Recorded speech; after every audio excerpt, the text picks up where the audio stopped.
Godina Gujii Lixaatti hojiin tajaajila lammummaa gannaa kutaalee hawaasa garaagaraa hirmaachisee eegale. Hojiin kunis manneen harka qalleeyyii ijaaruu fi dhiiga arjoomuudhaan jalqabamee jira. Hawwii Taaffasa dabalata qabdi. Godina Gujii Lixaattis hojiin tajaajila lammummaa manneen harka qalleeyyii ijaaruu fi dhiiga arjoomuun eegalameera.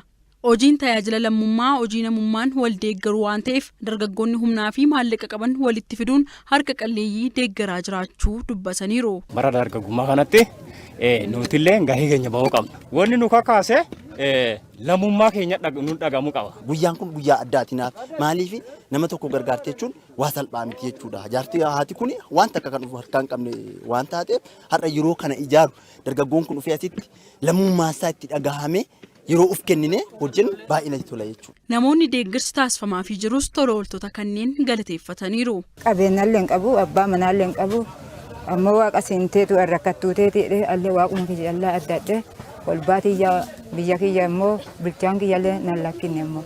Itti gaafatamtuun waajjira dhimma dubartootaa daa'immanii fi dargaggootaa godina Gujii Lixaa adde Arbee Tuurii hojiin tajaajila lammummaa akka itti fufuuf abbootii qabeenyaa fi dargaggoota godinichaa hirmaachisuun hojjechaa jiraachuu himan.